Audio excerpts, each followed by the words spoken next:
So everyone, this is अंकित और आज की वीडियो में यार बात करने वाले that is after class 10th। भैया अगर हम जैसे ही हम अपना क्लास 10th खत्म करते हैं तो हमें स्ट्रीम सेलेक्ट करना पड़ता है। तो आज हम एक टॉपिक के बारे में बात करने वाले हैं that is after class 10 why you should choose science. Okay, आपका अगर इंटरेस्ट है कॉमर्स या फिर आर्ट्स में, you can definitely go for it, but मैं बताऊंगा कि what are the benefits of choosing science stream.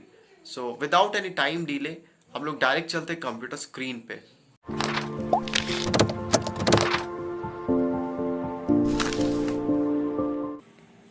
So hey guys, we're gonna talking about that is benefits of taking science in class 12। भैया class 12 में हमने science लिया था, अब benefits हमें क्या मिलने वाले हैं वो बताओ। ओके, तो यार one of the best benefit जो मैं बताऊँ ना that is multiple. First benefit अगर मैं बताऊँ दैट इज़ मल्टीपल अपॉर्चुनिटीज़। अगर एक साइंस का बंदा जैसे ही क्लास 12 से निकलता है ना, उसके पास 5 से 6 ऐसे एग्जामिनेशंस होते हैं। अगर उसने वो एग्जामिनेशंस क्रैक कर लिए तो यार वहीं पे आप उसकी लाइफ सेट हो सकती है। और ऐसे वैसे एग्जामिनेशंस नहीं है, वो कुछ ऐसे एग्जामिनेशंस है जिससे आप क्रैक कर लेते हो तो बिलीव मी आपको जॉब पैसे के बारे में सोचना नहीं पड़ेगा। और one of the greatest fields में आप घुसते हो और इतना ज़्यादा रेपुटेशन और यार मज़ा आ जाता है। अगर मैं शॉर्ट टर्म में बोलूँ तो सबसे पहले मैं बात करूँगा दैट इज़ एनडीए एग्जामिनेशन के बारे में। जैसे ही हम निकलते हैं क्लास 12 साइंस स्ट्रीम से, either you are a PCM student और a PCB student, you can give NDA, no issue. Physics chemistry आपके पास होनी चाहिए। ओके, सो एनडीए देते हैं हम। सबसे पहले एग्जामिनेशन दे सकते हैं। भैया एनडीए में पूछा क्या जाता है दैट इज़ आपका फिजिक्स केमिस्ट्री मैथ्स पूछा जाता है and with general knowledge and English पूछा जाता है आपसे। जनरल नॉलेज में आपके पास हिस्ट्री, सिविक्स, ज्योग्राफी और करंट अफेयर्स पूछे जाते हैं। इसके 2 पेपर्स होते हैं। रिटन एग्जामिनेशन क्लियर करने के बाद एनडीए का, उसके बाद आप एसएसबी इंटरव्यू के लिए जाते हो। एसएसबी इंटरव्यू 5 दिन का प्रोसेस है। वो कंप्लीट कर लेने के बाद आप एक मेडिकल टेस्ट के थ्रू प्रोसेस्ड होते हो। अगर उसको भी आप क्लियर कर लेते हो तो फिर आपका नाम अगर मेरिट लिस्ट में आता है ऑल इंडिया लेवल पे तो आप सेलेक्ट हो जाते हो और आपका रिकमेंडेशन पक्का हो जाता है और आपको बुला लिया जाता है नेशनल डिफेंस एकेडमी। वो पुणे में है, खड़कवासला। एंड बिलीव मी यार, NDA is one of the most reputed, बहुत ही ज़्यादा रेप्यूटेटेड है। अब हम बात करेंगे आर्मी के बारे में। और उससे पहले मैं एक चीज़ बता दूं कि अभी मेरे चैनल पे शायद मैं एक पॉडकास्ट रिलीज़ करूंगा जिसमें एक आर्मी ऑफिसर, एक एयरफोर्स ऑफिसर के साथ मैं पॉडकास्ट करने वाला हूँ। So if you are a student, just be connected to the channel और चैनल को सब्सक्राइब कर लेना प्लीज़, ताकि जितने भी वीडियोज़ आए डायरेक्ट नोटिफिकेशन आपके पास पहुँच जाए। और जितने भी आपके डाउट्स हैं you can just comment down और डायरेक्टली मुझसे पूछ सकते हो।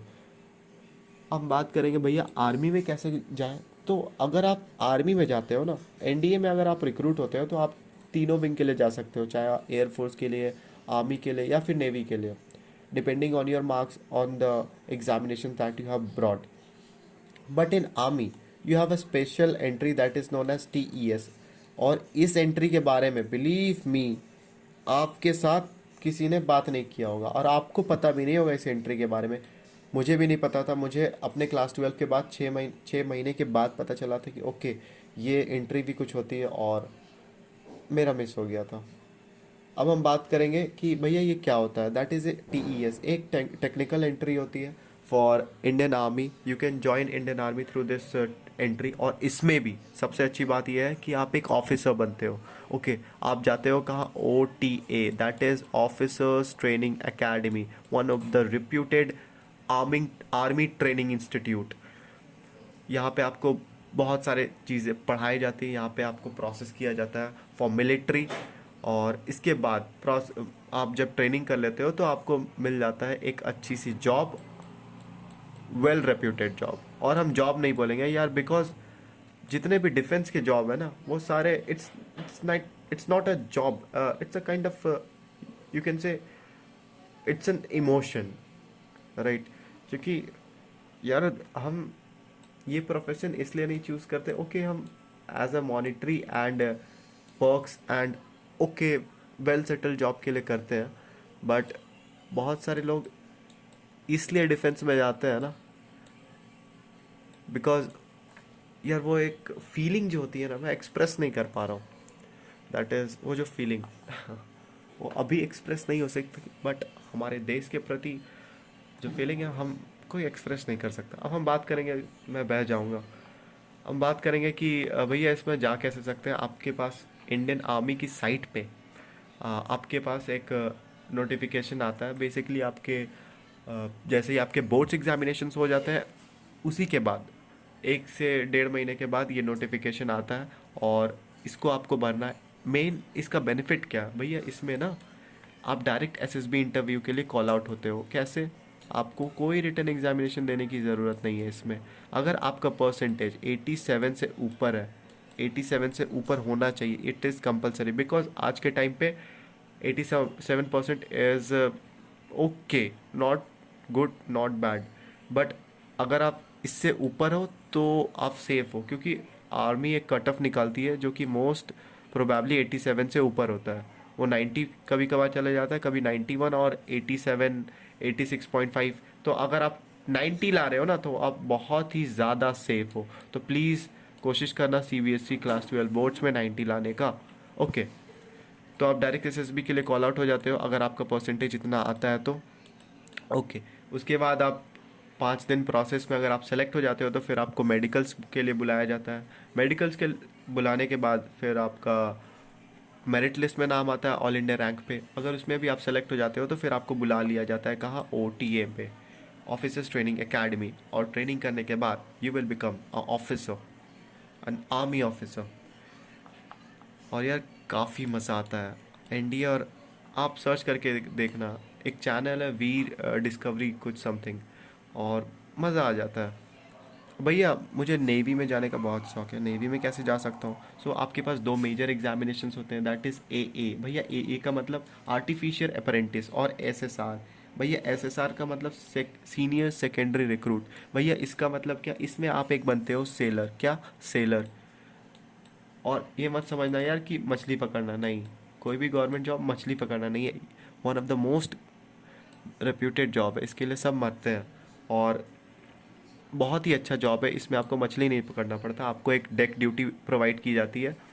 अब वो क्या होती है डिपेंड करता है आपको, आपके कौन से कोर्स में आप इनरोल किए गए थे, आपका मार्क्स कितना था, उसके डिपेंडेंसी पे आपको आपका कैडर या फिर आपको आपका कैडर मिलता है बेसिकली। और आर्टिफिशियल अप्रेंटिस के बारे में भैया बताओ, तो आर्टिफिशियल अप्रेंटिस में आप मान सकते हो कि आपको एक डिप्लोमा डिग्री करवाया जाएगा और आपको एक टेक्निकल ड्यूटीज़ प्रोवाइड की जाएगी। मान के चलो कि आप एक सबमरीन में काम कर सकते हो, राइट? सबमरीन में। और सबसे ज़्यादा बेनिफिट नेवी के लिए ये है कि नेवी, आर्मी और एयरफोर्स, इन दोनों से ज़्यादा सबसे ज़्यादा मिलिट्री एक्सरसाइजेस करती है। भैया इसका फ़ायदा क्या होगा? मिलिट्री एक्सरसाइजेस में ना आप चाइना या फिर मान के चलो भूटान या फिर अलग अलग देशों के साथ ना युद्ध अभ्यास करते हो। युद्ध अभ्यास समझ रहे हो ना, दो कंट्रीज़ के जितने भी टेक्निक्स हैं हम सीखते हैं उनसे, और हम उनको सिखाते हैं। तो इसमें आपको दूसरे दूसरे देश जाने का मौका मिलता है अगर आप सेलेक्ट होते हो उस टीम के लिए, उस टीम में तो। और अगर आप कहीं और सेलेक्ट हो जाते हो, और बहुत ज़्यादा अपॉर्चुनिटीज़ है यार अगर आप बाहर सेलेक्ट हो जाते हो। फॉर एग्जांपल मेरे एक नेबर में एक भैया है जो कि अंडमान एंड निकोबार आइलैंड में है अभी, थ्रू इंडियन नेवी, और वो उन्होंने भी ये एग्जामिनेशन क्लियर किया था, दैट इज़ एसएसआर। और अभी उनकी पे स्केल समथिंग अराउंड 75,000 to 80,000 है। और वो अभी सिर्फ और सिर्फ 2 साल हुआ है उन्हें ज्वाइन किया हुआ, और जितने भी उन्हें को खाना पीना सब कुछ फ्री हो जाता है। Because why? क्योंकि वो बाहर देश में है, that is Andaman and Nicobar island. India से, इंडिया का ही पार्ट है बट थोड़ा अलग है ना। तो जैसे ही आप इंडिया से थोड़ा सा बाहर जाते हो ना, तो आपकी पे स्केल बढ़ जाती है। फिर हम पे स्केल के बारे में अभी बात नहीं करेंगे। फिर हम बात करेंगे दैट इज़ सार्क। अभी हम सार्क के बारे में थोड़ा सा बात नहीं करेंगे, और क्यों मैं बताऊंगा। डीआरडीओ।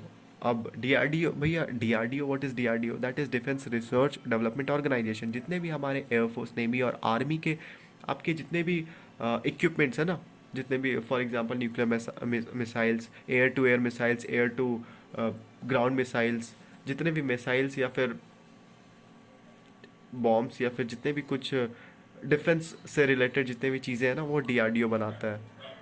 ओके, इसका एक एग्जामिनेशन होता है, दैट इज़ डीआरडीओ एमटीएस। ये आप क्लास 10th के बाद भी दे सकते हो, बट मैं रिकमेंड करूँगा कि आप क्लास 12 के बाद जाओ अगर जाना चाहते हो तो।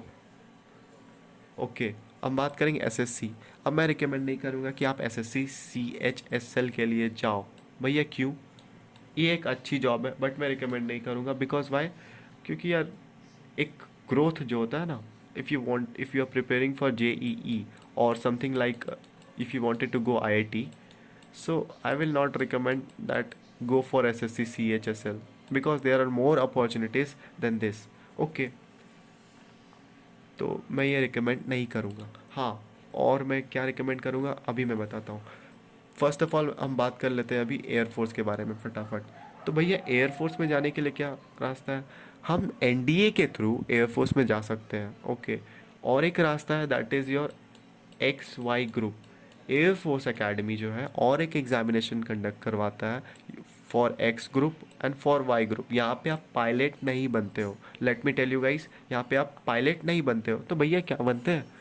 एक्स ग्रुप में यार आप बनते हो a technician. Technician for example आप कॉकपिट मैनेजमेंट करोगे। भैया कॉकपिट मैनेजमेंट फॉर एग्जांपल जहाँ पे पायलट्स बैठते हैं उसको कॉकपिट बोला जाता है। उसको उसको तैयार करना आप कह सकते हो। फिर फ्लाइट उड़ने से पहले कोई भी पायलट अगर फ्लाइट को उड़ाने वाला है, प्लेन को उड़ाने वाला है, तो उसके पहले क्या तैयारी करनी चाहिए, वो सारी चीज़ें ये देखता है एक्स ग्रुप मेंबर। इसमें आप प्लेन डिज़ाइनिंग, बहुत सारे आपके कोर्सेस और बहुत सारे इसमें फील्ड्स हैं। एज़ पर योर मार्क्स आपको आपके कैडर डिसाइड होता है।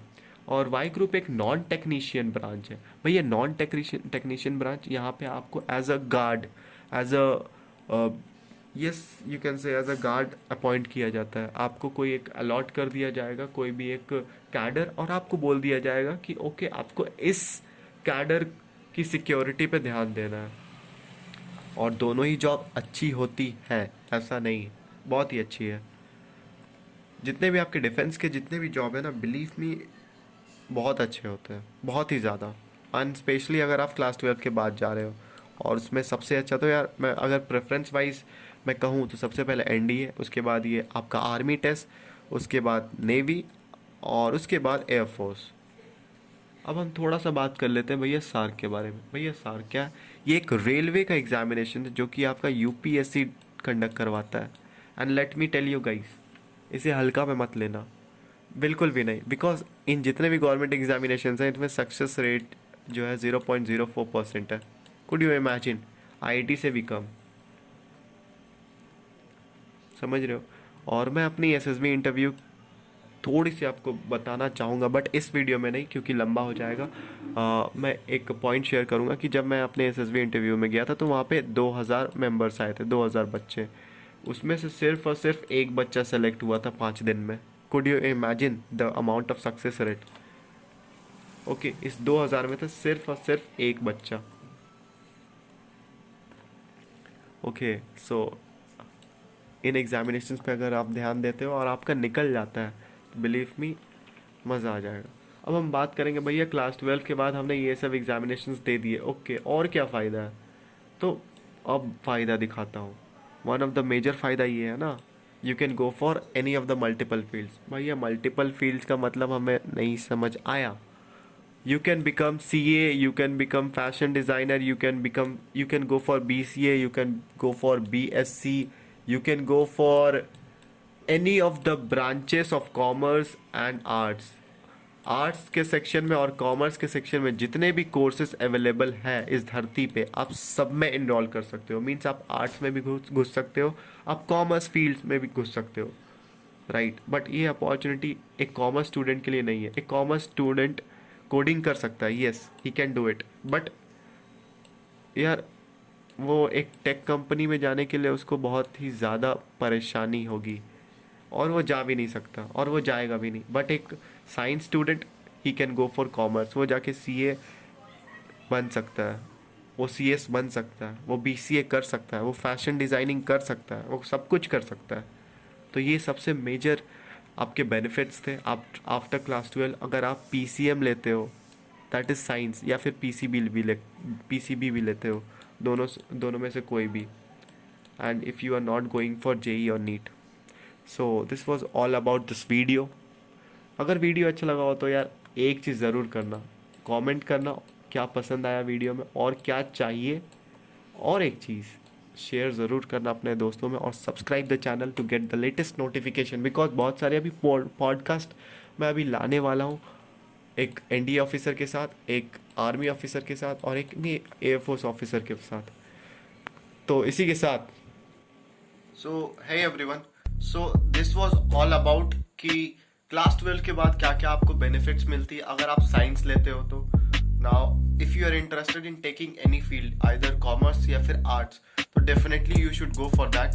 तो आई होप यार वीडियो का मोटिव आपको समझ आया होगा, और जो मैं बेनिफिट आपको बताना चाहता था वो आपको क्रिस्टल क्लियर समझ आई हो।